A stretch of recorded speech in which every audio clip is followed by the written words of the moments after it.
Saturday Twemwina Utum for say to the second Kumasi Asante Kotoko Una or Pemso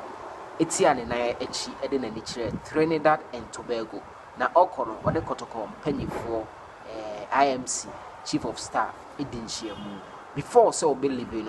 Sika Ote say Utum for the Amakotoko. Sika no got release. Na information ebane say by Thursday as part of this morning Thursday aye echina echiano Kumasi Asante Kotoko players salaries nyankopon adaro me kwema da ho sa salaries be 4 months akamuno they are all going to be cleared. That's the credible information abeto ye puno so yatibia yenso ye blogging amount pato aha Super 24 TV on subscribe ya wadaroma ene first time ahwo hwa obetimi click the subscribe button so no we me notification no ye videos ne pe on sabeka obetimi follow ye our social media Facebook Super 24 TV. Yes, Facebook title Super 24 TV. Obetimi follow ye na ye the details and more abro. Now my main quick one we quick news and I'm in bro and utum for trip no before so be kono we have been told say we release this car for Kotoko players na salaries ebimu ye deka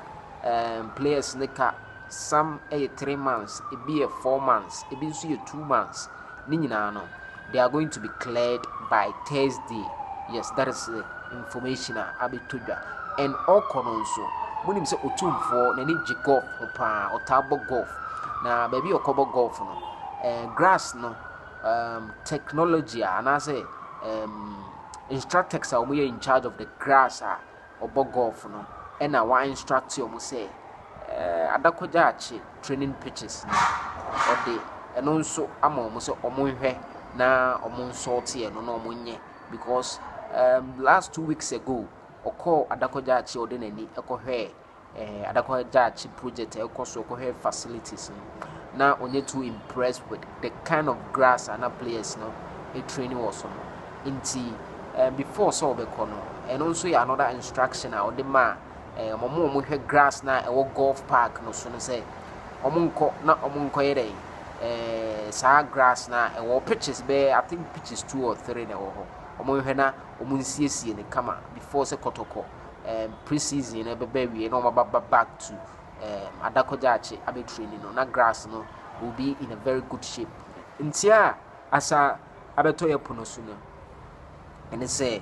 a dying finally Kotoko enya be payments a dear he yes na just ni nyina forms part of sikana payments call around fumeso about 30 rooms and players no say you know